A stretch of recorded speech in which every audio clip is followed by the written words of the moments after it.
Chapter 7. How the Adventure Ended. "Look at what?" said Edmund. "Look at the device on the gold," said Caspian. "A little hammer with a diamond above it, like a star," said Drinian. "Why, I've seen that before." "Seen it?" said Caspian. "Why, of course you have. It's the sign of a great Narnian house. This is the Lord Octesian's arm ring." "Villain!" said Reepicheep to the dragon. "Have you devoured a Narnian lord?" But the dragon shook his head violently. "Or perhaps," said Lucy, "this is the Lord Octesian, turned into a dragon, under an enchantment, you know." "It needn't be either," said Edmund. "All dragons collect gold, but I think it's a safe guess that Octesian got no further than this island." "Are you the Lord Octesian?" said Lucy to the dragon, and then, when it sadly shook its head, "Are you someone enchanted? Someone human, I mean?" It nodded violently. And then someone said, people disputed afterward whether Lucy or Edmund said it first, "You're not Eustace by any chance?" And Eustace nodded his terrible dragon head and thumped his tail in the sea, and everyone skipped back, some of the sailors with ejaculations I will not put down in writing, to avoid the enormous and boiling tears which flowed from his eyes. Lucy tried hard to console him, and even screwed up her courage to kiss the scaly face, and nearly everyone said hard luck, and several assured Eustace that they would all stand by him, as many said there was sure to be some way of disenchanting him, and they'd have him as right as rain in a day or two. And of course they were all very anxious to hear his story, but he couldn't speak. More than once in the days that followed he attempted to write it for them on the sand, but this never succeeded. In the first place, Eustace, never having read the right books, had no idea how to tell a story straight, and for another thing, the muscles and nerves of the dragon claws that he had to use had never learned to write, and were not built for writing anyway. As a result, he never got nearly to the end before the tide came in and washed away all the writing except the bits he had already trodden on or accidentally swished out with his tail. And all that anyone had seen would be something like this. The dots are for the bits he had smudged out. "I net to sali ... Urgos Agrons, Dragons, cave, cause it was dead, and aining so hard, woke up and called, get off me arm, oh bother." It was, however, clear to everyone that Eustace's character had been rather improved by becoming a dragon. He was anxious to help. He flew over the whole island and found that it was all mountainous and inhabited only by goats and droves of wild swine. Of these he brought back many carcasses as provisions for the ship. He was a very humane killer, too, for he could dispatch a beast with one blow of his tail so that it didn't know, and presumably still doesn't know, it had been killed. He ate a few himself, of course, but always alone, for now that he was a dragon he liked his food raw, but he could never bear to let others see him at his messy meals. And one day, flying slowly and wearily but in great triumph, he bore back to camp a great tall pine tree which he had torn up by the roots in a distant valley, and which could be made into a capital mast. And in the evening, if it turned chilly, as it sometimes did after the heavy rains, he was a comfort to everyone. For the whole party would come and sit with their backs against his hot sides and get well warmed and dried, and one puff of his fiery breath would light the most obstinate fire. Sometimes he would take a select party for a fly on his back, so that they could see wheeling below them the green slopes, the rocky heights, the narrow pit-like valleys, and far out over the sea to the eastward a spot of darker blue on the blue horizon which might be land. The pleasure, quite new to him, of being liked, and still more of liking other people, was what kept Eustace from despair, for it was very dreary being a dragon. He shuddered whenever he caught sight of his own reflection as he flew over a mountain lake. He hated the huge bat-like wings, the saw-edged ridge on his back, and the cruel curved claws.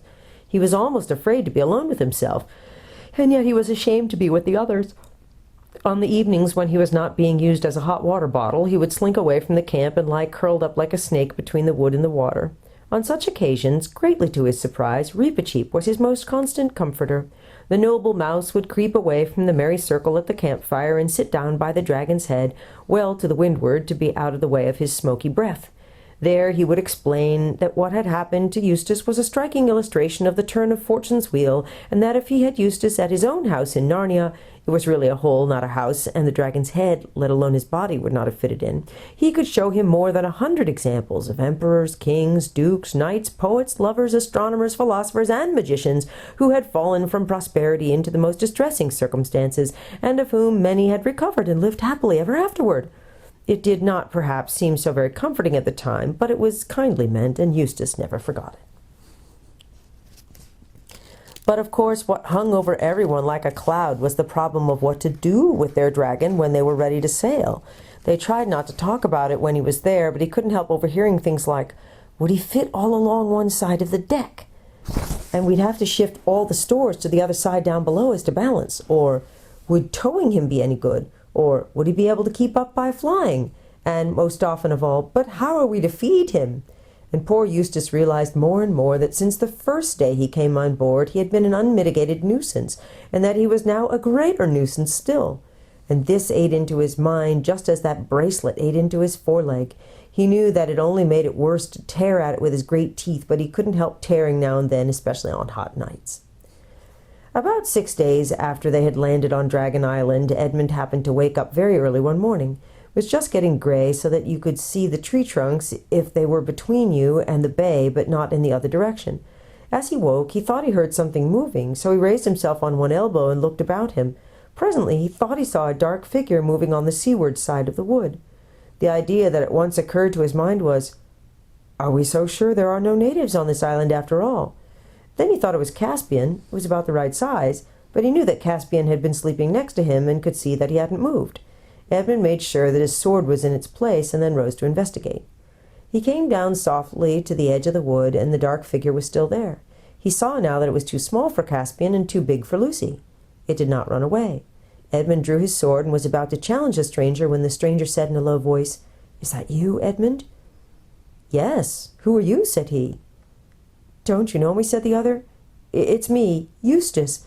"By Jove!" said Edmund. "So it is, my dear chap." "Hush," said Eustace, and lurched as if he were going to fall. "Hello," said Edmund, steadying him. "What's up? Are you ill?" Eustace was silent for so long that Edmund thought he was fainting, but at last he said, "It's been ghastly. You don't know, but it's all right now. Could we go and talk somewhere? I don't want to meet the others just yet." "Yes, rather, anywhere you like," said Edmund. "We can go and sit on the rocks over there. I say, I am glad to see you, looking yourself again. You must have had a pretty beastly time." They went to the rocks and sat down looking out across the bay while the sky got paler and paler and the stars disappeared except for one very bright one low down and near the horizon. "I won't tell you how I became a dragon till I can tell the others and get it all over," said Eustace. "By the way, I didn't even know it was a dragon till I heard you all using the word when I turned up here the other morning. I want to tell you how I stopped being one." "Fire ahead," said Edmund. "Well, last night I was more miserable than ever, and that beastly arm ring was hurting like anything." "Is that all right now?" Eustace laughed, a different laugh from any Edmund had heard him give before, and slipped the bracelet easily off his arm. "There it is," he said, "and anyone who likes can have it as far as I'm concerned. Well, as I say, I was lying awake and wondering what on earth would become of me, but mind you, it may have been all a dream. I don't know." "Go on," said Edmund with considerable patience. "Well, anyway, I looked up and saw the very last thing I expected, a huge lion coming slowly toward me. And one queer thing was that there was no moon last night, but there was moonlight where the lion was. So it came nearer and nearer. I was terribly afraid of it. You may think that, being a dragon, I could have knocked any lion out easily enough. But it wasn't that kind of fear. I wasn't afraid of it eating me. I was just afraid of it, if you can understand. Well, it came close up to me and looked straight into my eyes, and I shut my eyes tight, but that wasn't any good because it told me to follow it." "You mean it spoke?" "I don't know. Now that you mention it, I don't think it did, but it told me all the same, and I knew I'd have to do what it told me, so I got up and followed it, and it led me a long way into the mountains, and there was always this moonlight over and around the lion wherever we went. So at last we came to the top of a mountain I'd never seen before, and on top of this mountain there was a garden, trees and fruit and everything. In the middle of it there was a well. I knew it was a well because you could see the water bubbling up from the bottom of it, but it was a lot bigger than most wells, like a very big round bath with marble steps going down into it. The water was as clear as anything, and I thought if I could get in there and bathe it would ease the pain in my leg. But the lion told me I must undress first. Mind you, I don't know if he said any words out loud or not. I was just going to say that I couldn't undress because I hadn't any clothes on when I suddenly thought that dragons are snaky sort of things and snakes can cast their skins. Oh, of course, thought I, that's what the lion means. So I started scratching myself, and my scales began coming off all over the place, and then I scratched a little deeper, and instead of just scales coming off here and there, my whole skin started peeling off beautifully, like it does after an illness, or as if I was a banana. In a minute or two I just stepped out of it. I could see it lying there beside me, looking rather nasty. It was a most lovely feeling, so I started to go down into the well for my bathe. But just as I was going to put my feet into the water, I looked down and saw that they were all hard and rough and wrinkled and scaly, just as they had been before. "Oh, that's all right," said I. "It only means I had another smaller suit on underneath the first one, and I'll have to get out of it, too." So I scratched and tore again, and this underskin peeled off beautifully, and out I stepped and left it lying beside the other one and went down to the well for my bathe. Well, exactly the same thing happened again, and I thought to myself, "Oh dear, however many skins have I got to take off?" For I was longing to bathe my leg. So I scratched away for the third time and got off a third skin, just like the two others, and stepped out of it. But as soon as I looked at myself in the water, I knew it had been no good.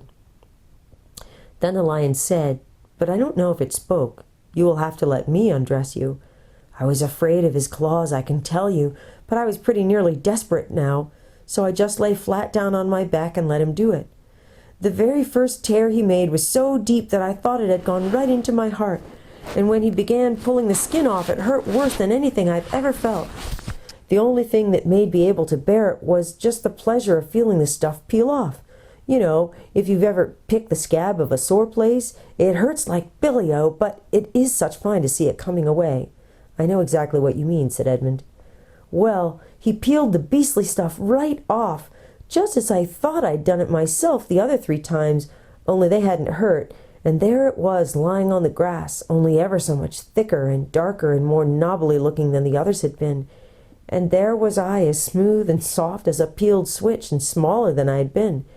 Then he caught hold of me. I didn't like that much, for I was very tender underneath, now that I'd no skin on, and threw me into the water. It smarted like anything, but only for a moment. After that it became perfectly delicious, and as soon as I started swimming and splashing, I found that all the pain had gone from my arm.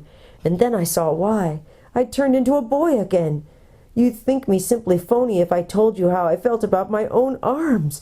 I know they've no muscle and are pretty moldy compared with Caspian's, but I was so glad to see them. After a bit the lion took me out and dressed me." "Dressed you? With his paws?" "Well, I don't remember exactly that bit, but he did somehow or other, in new clothes, the same I've got on now, as a matter of fact. And then suddenly I was back here, which is what makes me think it must have been a dream." "No, it wasn't a dream," said Edmund. "Why not?" "Well, there are the clothes, for one thing, and you've been, well, undragoned for another." "What do you think it was, then?" asked Edmund. "I think you've seen Aslan," said Edmund. "Aslan," said Eustace. "I've heard that name mentioned several times since we joined the Dawn Treader, and I felt, I don't know what, I hated it, but I was hating everything then. And by the way, I'd like to apologize. I'm afraid I've been pretty beastly." "That's all right," said Edmund. "Between ourselves, you haven't been as bad as I was on my first trip to Narnia. You were only an ass, but I was a traitor." "Well, don't tell me about it then," said Eustace. "But who's Aslan? Do you know him?" "Well, he knows me," said Edmund. "He's the great lion, the son of the emperor beyond the sea, who saved me and saved Narnia. We've all seen him. Lucy sees him most often, and it may be Aslan's country we're sailing to." Neither said anything for a while. The last bright star had vanished, and though they could not see the sunrise because of the mountains on their right, they knew it was going on, because the sky above them and the bay before them turned the color of roses. Then some bird of the parrot kind screamed in the wood behind them. They heard movements among the trees, and finally a blast on Caspian's horn. The camp was astir. Great was the rejoicing when Edmund and the restored Eustace walked into the breakfast circle round the campfire. And now, of course, everyone heard the earlier part of his story. People wondered whether the other dragon had killed the Lord Octesian several years ago, or whether Octesian himself had been the old dragon. The jewels with which Eustace had crammed his pockets in the cave had disappeared along with the clothes he had then been wearing. But no one, least of all Eustace himself, felt any desire to go back to that valley for more treasure. In a few days now, the Dawn Treader, remasted, repainted, and well stored, was ready to sail. Before they embarked, Caspian caused to be cut on a smooth cliff facing the bay the words, Dragon Island, discovered by Caspian X, king of Narnia, etc., in the 4th year of his reign. Here, as we suppose, the Lord Octesian had his death. It would be nice and fairly nearly true to say that from that time forth Eustace was a different boy.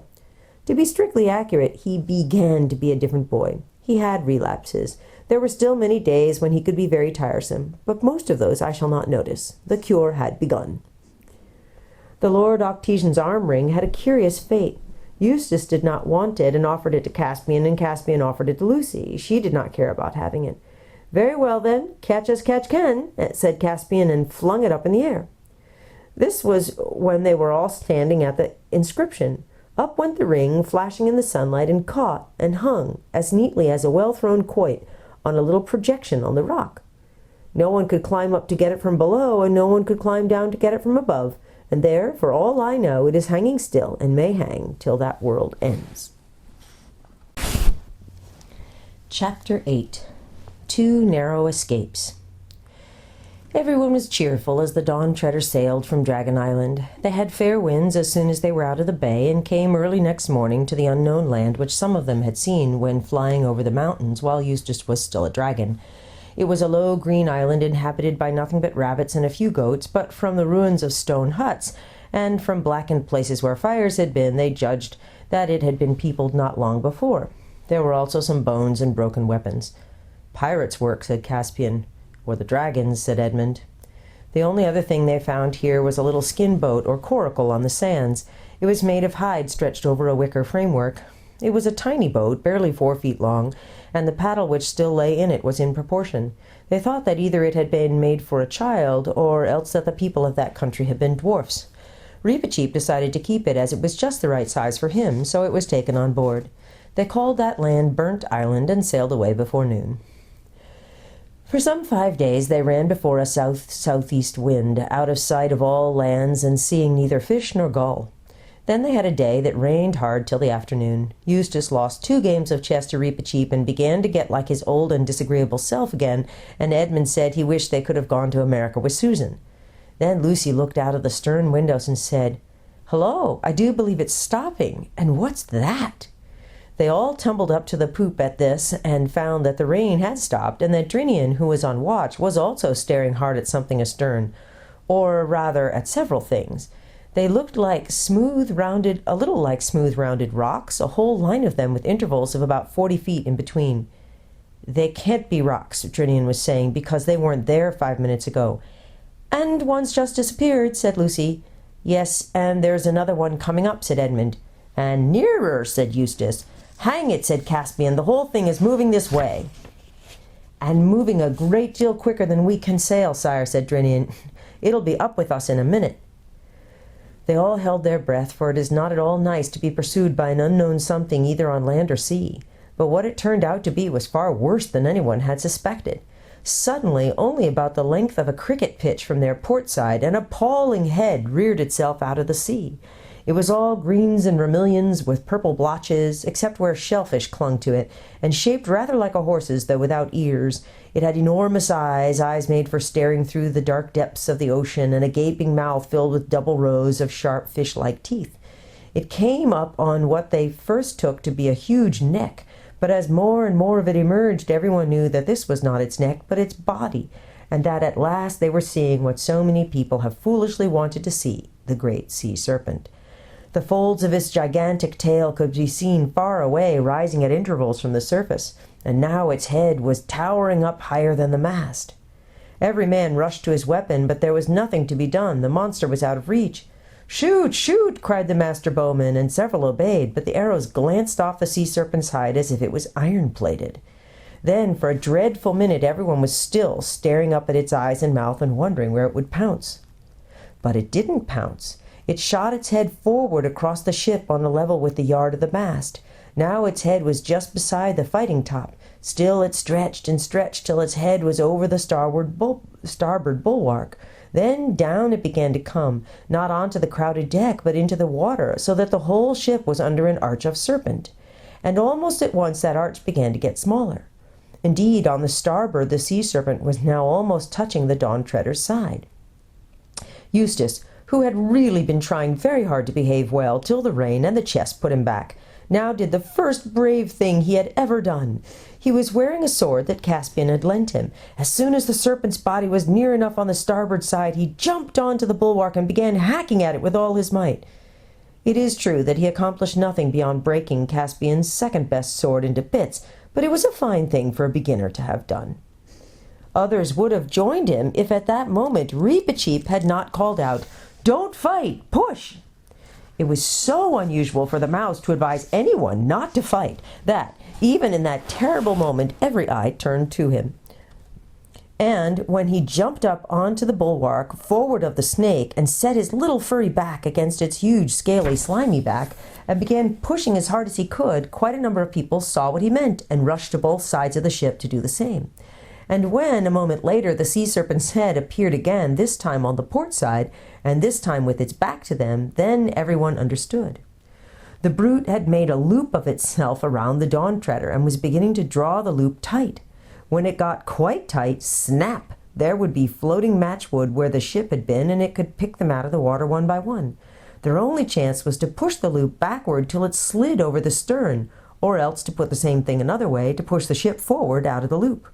Reepicheep alone had, of course, no more chance of doing this than of lifting up a cathedral, but he had nearly killed himself with trying before others shoved him aside. Very soon the whole ship's company, except Lucy and the mouse, which was fainting, was in two long lines along the two bulwarks, each man's chest to the back of the man in front, so that the weight of the whole line was in the last man pushing for their lives. For a few sickening seconds, which seemed like hours, nothing appeared to happen. Joints cracked, sweat dropped, breath came in grunts and gasps. Then they felt that the ship was moving. They saw that the snake loop was further from the mast than it had been, but they also saw that it was smaller. And now the real danger was at hand. Could they get it over the poop, or was it already too tight? Yes, it would just fit. It was resting on the poop rails. A dozen or more sprang up on the poop. This was far better. The sea serpent's body was so low now that they could make a line across the poop and push side by side. Hope rose high till everyone remembered the high carved stern, the dragon tail of the Dawn Treader. It would be quite impossible to get the brute over that. "An axe!" cried Caspian hoarsely, "and still shove!" Lucy, who knew where everything was, heard him where she was standing on the main deck, staring up at the poop. In a few seconds she had been below, got the axe, and was rushing up the ladder to the poop. But just as she reached the top, there came a great crashing noise like a tree coming down, and the ship rocked and darted forward. For at that very moment, whether because the sea serpent was being pushed so hard or because it foolishly decided to draw the noose tight, the whole of the carved stern broke off and the ship was free. The others were too exhausted to see what Lucy saw. There, a few yards behind them, the loop of sea serpent's body got rapidly smaller and disappeared into a splash. Lucy always said, but of course she was very excited at the moment, and it may have been only imagination, that she saw a look of idiotic satisfaction on the creature's face. What is certain is that it was a very stupid animal, for instead of pursuing the ship, it turned its head round and began nosing along its own body as if it expected to find the wreckage of the Dawn Treader there. But the Dawn Treader was already well away, running before a fresh breeze, and the men lay and sat panting and groaning all about the deck, till presently they were able to talk about it, and then to laugh about it. And when some rum had been served out, they even raised a cheer, and everyone praised the valor of Eustace, though it hadn't done any good, and of Reepicheep. After this they sailed for 3 days more and saw nothing but sea and sky. On the 4th day the wind changed to the north, and the seas began to rise, but in the afternoon it had nearly become a gale. But at the same time they sighted land on their port bow. "By your leave, sire," said Drinian, "we will try to get under the lee of that country by rowing and lie in harbour, maybe till this is over." Caspian agreed, but a long row against the gale did not bring them to the land before evening. By the last night light of that day they steered into a natural harbour and anchored, but no one went ashore that night. In the morning they found themselves in the green bay of a rugged, lonely-looking country which sloped up to a rocky summit. From the windy north beyond that summit clouds came streaming rapidly. They lowered the boat and loaded her with any of the water casks which were now empty. "Which stream shall we water at, Drinian?" said Caspian, as he took his seat in the stern sheets of the boat. "There seem to be two coming down into the bay." "Makes little odds, sire," said Drinian, "but I think it's a shorter pull to that on the starboard, the eastern one." "Here comes the rain," said Lucy. I should think it does, said Edmund, for it was already pelting hard. I say, let's go to the other stream. There are trees there, and we'll have some shelter. Yes, let's, said Eustace. No point in getting wetter than we need. But all the time, Drinian was steadily steering to the starboard, like tiresome people in cars who continue at 40 miles an hour while you are explaining to them that they are on the wrong road. They're right, Drinian, said Caspian. Why don't you bring her head round and make for the western stream? As your majesty pleases, said Drinian a little shortly. He had had an anxious day with the weather yesterday, and he didn't like advice from landsmen, but he altered course, and it turned out afterward that it was a good thing he did. By the time they had finished watering, the rain was over, and Caspian, with Eustace, the Pevensies, and Reepicheep, decided to walk up to the top of the hill and see what could be seen. It was a stiffish climb through coarse grass and heather, and they saw neither man nor beast except seagulls. When they reached the top, they saw that it was a very small island, not more than 20 acres, and from this height the sea looked larger and more desolate than it did from the deck, or even the fighting top of the Dawn Treader. Crazy, you know, said Eustace to Lucy in a low voice, looking at the eastern horizon. Sailing on and on into that, with no idea what we may get to. But he only said it out of habit, not really nastily, as he would have done at one time. It was too cold to stay long on the ridge, for the wind still blew freshly from the north. Don't let's go back the same way, said Lucy as they turned. Let's go along a bit and come down by the other stream, the one Drinian wanted to go to. Everyone agreed to this, and after about 15 minutes they were at the source of the second river. It was a more interesting place than they had expected, a deep little mountain lake surrounded by cliffs except for a narrow channel on the seaward side out of which the water flowed. Here at last they were out of the wind, and all sat down in the heather above the cliff for a rest. All sat down but one. It was Edmund. Jumped up again very quickly. They go in for sharp stones on this island, he said, groping about in the heather. Where is the wretched thing? Ah, now I've got it. Hullo, it wasn't a stone at all, it's a sword hilt. No, by Jove, it's a whole sword. What the rust is left of it, it must have lain here for ages. Narnian, too, by the look of it, said Caspian as they all crowded round. I'm sitting on something, too, said Lucy, something hard. It turned out to be the remains of a male shirt. By this time everyone was on hands and knees, feeling in the thick heather in every direction. Their search revealed, one by one, a helmet, a dagger, and a few coins, not Calorman crescents, but genuine Narnian lions and trees, such as you might see any day in the marketplace of Beaver's Dam or Baruna. Looks as if this might be all that's left of one of our 7 lords, said Edmund. Just what I was thinking, said Caspian. I wonder which it was. There's nothing on the dagger to show, and I wonder how he died. And how we are to avenge him, added Reepicheep. Edmund, the only one of the party who had read several detective stories, had meanwhile been thinking. Look here, he said, there's something very fishy about this. He can't have been killed in a fight. Why not? Asked Caspian. No bones, said Edmund. An enemy might take the armor and leave the body, but who ever heard of a chap who'd won a fight carrying away the body and leaving the armor? Perhaps he was killed by a wild animal, Lucy suggested. It'd be a clever animal, said Edmund, that would take a man's male shirt off. Perhaps a dragon, said Caspian. Nothing doing, said Eustace. A dragon couldn't do it, I ought to know. Well, let's get away from the place anyway, said Lucy. She had not felt like sitting down again since Edmund had raised the question of bones. If you like, said Caspian, getting up. I don't think any of this stuff is worth taking away. They came down and round to the little opening where the stream came out of the lake and stood looking at the deep water within the circle of cliffs. If it had been a hot day, no doubt some would have been tempted to bathe and everyone would have had a drink. Indeed, even as it was, Eustace was on the very point of stooping down and scooping up some water in his hands when Reepicheep and Lucy both at the same moment cried, "Look!" So he forgot about his drink and looked into the water. The bottom of the pool was made of large grayish-blue stones, and the water was perfectly clear, and on the bottom lay a life-size figure of a man made apparently of gold. It lay face down with its arms stretched out above its head. And it so happened that as they looked at it, the clouds parted and the sun shone out. The golden shape was lit up from end to end. Lucy thought it was the most beautiful statue she had ever seen. "Well," whistled Caspian, "that was worth coming to see. I wonder, can we get it out?" "We can dive for it, sire," said Reepicheep. "No good at all," said Edmund. "At least, if it's really gold, solid gold, it'll be far too heavy to bring up. And that pool's 12 or 15 feet deep if it's an inch.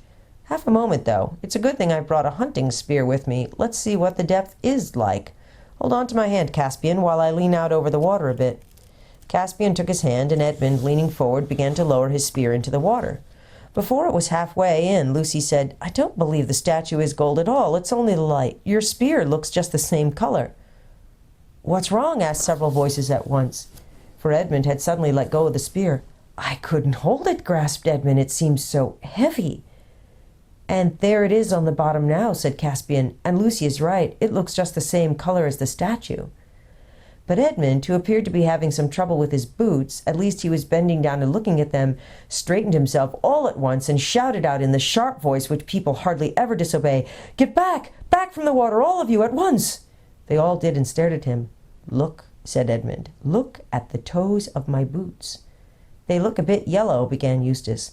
"They're gold, solid gold," interrupted Edmund. "Look at them, feel them. The leather's pulled away from it already, and they're as heavy as lead." "By Aslan," said Caspian, "you don't mean to say—" "Yes, I do," said Edmund. "That water turns things into gold. It turned the spear into gold. That's why it got so heavy, and it was just lapping against my feet. It's a good thing I wasn't barefoot. And it turned the toe caps into gold, and that poor fellow on the bottom, well, you see." "So it isn't a statue at all," said Lucy in a low voice. "No, the whole thing is plain now. He was here on a hot day. He undressed on top of the cliff where we were sitting. The clothes have rotted away or been taken by birds to line nests with. The armor's still there.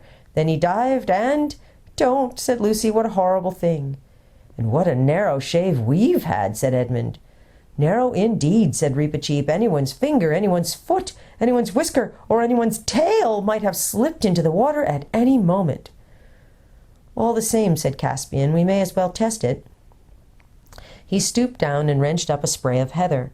Then, very cautiously, he knelt beside the pool and dipped it in. It was heather that he dipped. When he drew it out, it was a perfect model of heather made of the purest gold, heavy and soft as lead. "The king who owned this island," said Caspian slowly, and his face flushed as he spoke, "would soon be the richest of all kings of the world. I claim this land forever as a Narnian possession. It shall be called Goldwater Island, and I bind all of you to secrecy. No one must know of this, not even Drinian, on pain of death, do you hear?"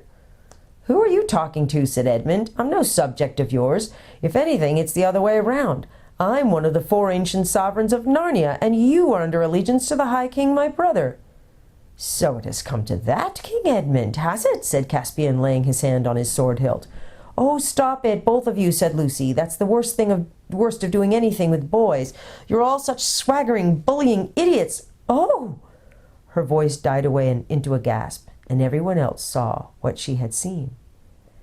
Across the gray hillside above them, gray, for the heather was not yet in bloom, without noise and without looking at them, and shining as if he were in bright sunlight, though the sun had in fact gone in, passed with slow pace the hugest lion that human eyes have ever seen.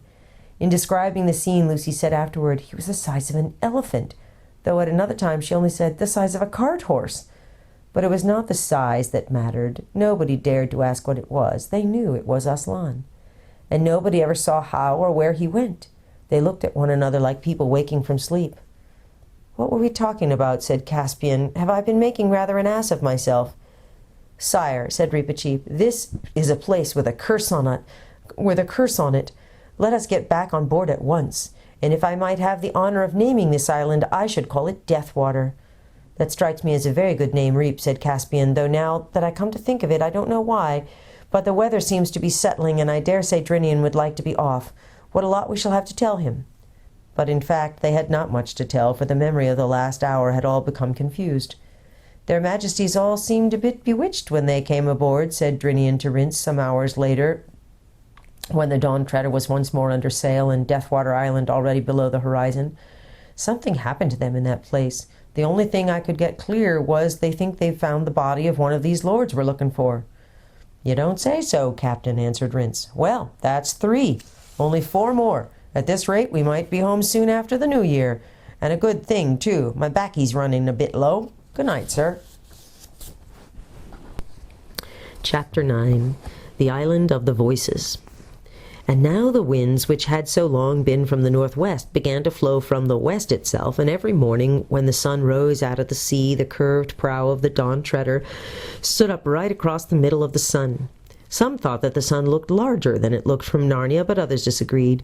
and they sailed and sailed before a gentle yet steady breeze, and saw neither fish nor gull nor ship nor shore. And stores began to get low again, and it crept into their hearts that perhaps they might have come to a sea which went on forever. But when the very last day on which they thought they could risk continuing their eastward voyage dawned, it revealed right ahead between them and the sunrise a low land lying like a cloud. They made harbor in a wide bay about the middle of the afternoon and landed. It was a very different country from any they had yet seen. For when they had crossed the sandy beach, they found all silent and empty, as if it were an uninhabited land. But before them there were level lawns in which the grass was as smooth and short as it used to be in the grounds of a great English house, where 10 gardeners were kept. The trees, of which there were many, all stood well apart from one another, and there were no broken branches and no leaves lying on the ground. Pigeons sometimes cooed, but there was no other noise. Presently they came to a long, straight, sanded path, with not a weed growing on it, and trees on either hand. Far off at the other end of this avenue they now caught sight of a house, very long and gray, and quiet-looking in the afternoon sun. Almost as soon as they entered this path, Lucy noticed that she had a little stone in her shoe. In that unknown place it might have been wiser for her to ask the others to wait while she took it out, but she didn't. She just dropped quietly behind and sat down to take off her shoe. Her lace had got into a knot. Before she had undone the knot, the others were a fair distance ahead. By the time she had got the stone out and was putting the shoe on again, she could no longer hear them. But almost at once she heard something else. It was not coming from the direction of the house. What she heard was a thumping. It sounded as if dozens of strong workmen were hitting the ground as hard as they could with great wooden mallets, and it was very quickly coming nearer. She was already sitting with her back to a tree, and as the tree was not one she could climb, there was really nothing to do but sit dead still and press herself against the tree and hope she wouldn't be seen. Thump, thump, thump, and whatever it was must be very close now, for she could feel the ground shaking. But she could see nothing. She thought the thing, or things, must be just behind her. But then there came a thump on the path right in front of her. She knew it was on the path not only by the sound, but because she saw the sand scatter as if it had been struck a heavy blow. But she could see nothing that had struck it. Then all the thumping noises drew together about 20 feet away from her and suddenly ceased. Then came the voice. It was really very dreadful, because she could still see nobody at all. The whole of that park-like country still looked as quiet and empty as it had looked when they first landed. Nevertheless, only a few feet away from her, a voice spoke, and what it said was, "Mates, now's our chance." Instantly a whole chorus of other voices replied, "Hear him, hear him! Now's our chance," he said. "Well done, Chief, you never said a truer word." "What I say," continued the first voice, "is, get down to the shore between them and their boat, and let every mother's son look to his weapons. Catch 'em when they try to put out to sea."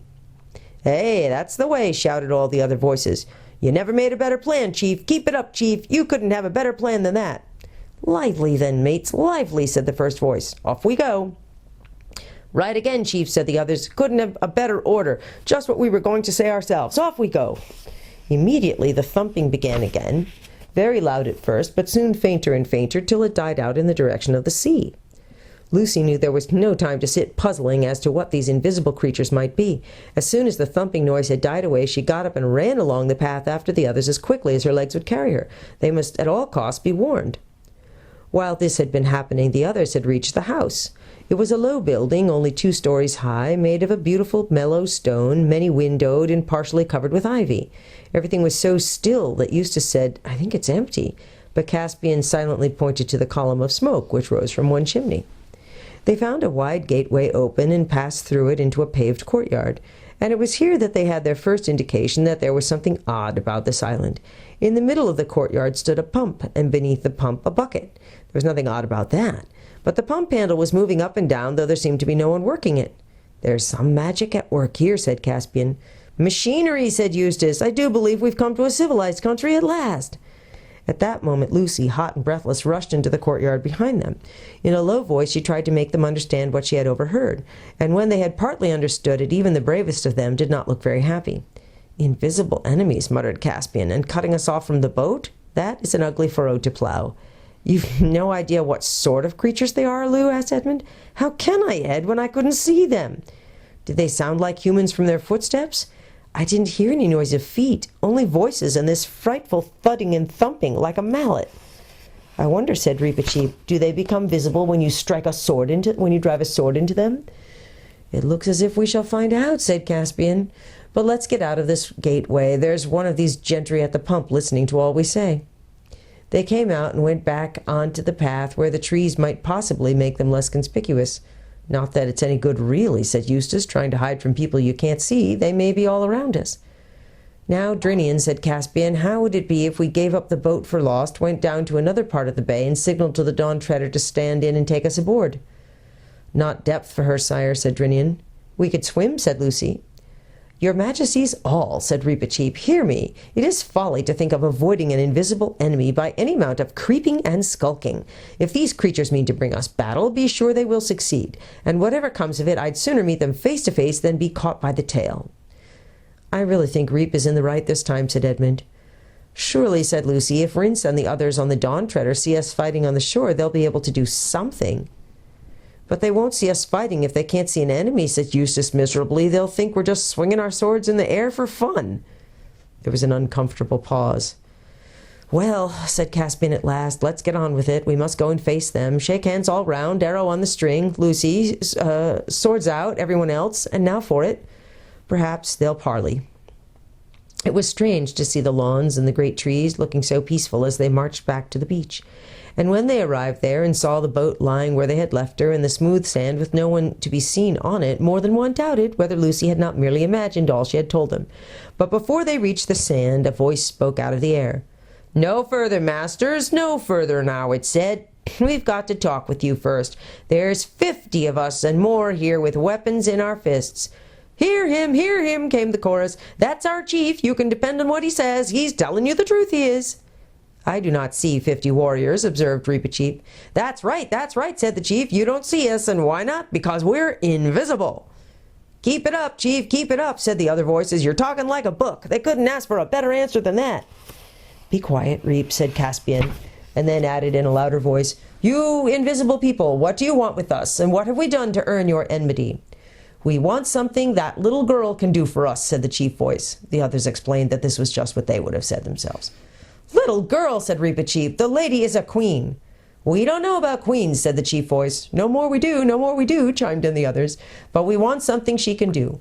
"What is it?" said Lucy. "And if it is anything against Her Majesty's honor or safety," added Reepicheep, "you will wonder to see how many we can kill before we die." "Well," said the chief voice, "it's a long story. Suppose we all sit down." The proposal was warmly approved by the other voices, but the Narnians remained standing. "Well," said the chief voice, "it's like this. This island has been the property of a great magician time out of mind, and we all are, or perhaps in a manner of speaking, I might say we were, his servants. Well, to cut a long story short, this magician that I was speaking about, he told us to do something we didn't like. And why not? Because we didn't want to. Well then, this same magician, he fell into a great rage, for I ought to tell you, he owned the island, and he wasn't used to being crossed. He was terribly downright, you know. But let me see, where am I? Oh yes, this magician then, he goes upstairs, for you must know he kept all his magic things up there, and we all lived down below. I say, he goes upstairs and puts a spell on us, an uglifying spell. If you saw us now, which in my opinion you may thank your stars you can't, you wouldn't believe what we looked like before we were uglified. You wouldn't really. So there we were, all were so ugly we couldn't bear to look at one another. So then what did we do? Well, I'll tell you what we did. We waited till we thought this same magician would be asleep in the afternoon, and we creep upstairs and go to his magic book, as bold as brass, to see if we can do anything about this uglification. But we were all of a sweat and a tremble, so I won't deceive you, but believe me or believe me not, I do assure you that we couldn't find anything in the way of a spell for taking off the ugliness, and what with time getting on and being afraid that the old gentleman might wake up at any minute, I was all of a muck sweat, so I won't deceive you. Well, to cut a long story short, whether we did right or whether we did wrong, in the end we see a spell for making people invisible, and we thought we'd rather be invisible than go on being as ugly as all that. And why? Because we'd like it better. So my little girl, who's just about your little girl's age, and a sweet child she was before she was uglified, though now, but at least said soonest mended, I say, my little girl, she says the spell, for it's got to be a little girl, or else the magician himself, if you see my meaning, for otherwise it won't work. And why not? Because nothing happens. So my Clipsy says the spell, for I ought to have told you she reads beautifully, and there we all were, just as invisible as you could wish to see. And I do assure you it was a relief not to see one another's faces. At first, anyway. But the long and the short of it is we're mortal tired of being invisible. And there's another thing. We never reckoned on this magician, the one I was telling you about before, going invisible too. But we haven't ever seen him since. So we don't know if he's dead or gone away, or whether he's just sitting down upstairs being invisible, and perhaps coming down and being invisible there. And believe me, it's no manner of use listening, because he always did go about with his bare feet on, making no more noise than a great big cat. And I'll tell you, all you gentlemen straight, it's getting more than what our nerves can stand. Such was the chief's story, but very much shortened, because I have left out what the other voices said. Actually, he never got out more than 6 or 7 words without being interrupted by their agreements and encouragements, which drove the Narnians nearly out of their minds with impatience. When it was over, there was a very long silence. "But," said Lucy at last, "what's all this got to do with us? I don't understand." "Why, bless me, if I haven't gone and left out the whole point," said the chief voice. "That you have," roared the other voices with great enthusiasm. "No one couldn't have left it out cleaner and better. Keep it up, chief, keep it up." "Well, I needn't go over the whole story again," began the chief voice. "No, certainly not," said Caspian and Edmund. "Well then, to put it in a nutshell," said the chief voice, "we've been waiting for ever so long for a nice little girl from foreign parts, like it might be you, missy, that would go upstairs and go to the magic book and find the spell that takes off the invisibleness and say it. And we all swore that the first strangers as landed on this island, having a nice little girl with them, I mean, for if they hadn't, it'd be another matter, we wouldn't let them go away alive unless they'd done the needful for us. And that's why, gentlemen, if your little girl doesn't come up to scratch, it will be our painful duty to cut all your throats. Merely in the way of business, as you might say, and no offense, I hope." "I don't see all your weapons," said Reepicheep. "Are they invisible too?" The words were scarcely out of his mouth before they heard a whizzing sound, and next moment a spear had struck, quivering, in one of the trees behind them. "That's a spear, that is," said the chief voice. "That it is, chief, that it is," said the others. "You couldn't have put it better." "And it came from my hand," the chief voice continued. "They get visible when they leave us." "But why do you want me to do this?" asked Lucy. "Why can't one of your own people? Haven't you got any girls?" We dursn't," said all the voices. "We're not going upstairs again." "In other words," said Caspian, "you are asking this lady to face some danger which you daren't ask your own sisters and daughters to face?" That's right," said all the voices cheerfully. "You couldn't have said it better. Hey, you've had some education, you have. Anyone can see that." "Well, of all the outrageous—" began Edmund, but Lucy interrupted. "Would I have to go upstairs at night, or would it do in daylight?" "Oh, daylight to be sure," said the chief voice. "Not at night. No one's asking you to do that. Go upstairs in the dark? Ugh." "All right, then, I'll do it," said Lucy. "No," she said, turning to the others, "don't try to stop me. Can't you see it's no use? There are dozens of them there. We can't fight them. And the other way, there is a chance." "But a magician," said Caspian. "I know," said Lucy, "but he mayn't be as bad as they make out. Don't you get the idea that these people are not very brave?" "They're certainly not very clever," said Eustace. "Look here, Lou," said Edmund, "we really can't let you do a thing like this. Ask Reep. I'm sure he'll say just the same." "But it's to save my own life as well as yours," said Lucy. "I don't want to be cut to bits with invisible swords any more than anyone else." "Her Majesty is in the right," said Reepicheep. "If we had any assurance of saving her by battle, our duty would be very plain. It appears to me that we have none. And the service they ask of her is in no way contrary to Her Majesty's honor, but a noble and heroical act. If the Queen's heart moves her to risk the magician, I will not speak against it." As no one had ever known Reepicheep to be afraid of anything, he could say this without feeling at all awkward. But the boys, who had all been afraid quite often, grew very red. Nonetheless, it was such obvious sense that they had to give in. Loud cheers broke from the invisible people when their decision was announced, and the chief voice, warmly supported by all the others, invited the Narnians to come to supper and spend the night. Eustace didn't want to accept, but Lucy said, "I'm sure they're not treacherous. They're not like that at all," and the others agreed. And so, accompanied by an enormous noise of thumpings, which became louder when they reached the flagged and echoing courtyard, they all went back to the house. The story continues with chapters 10 through 12 in the next recording.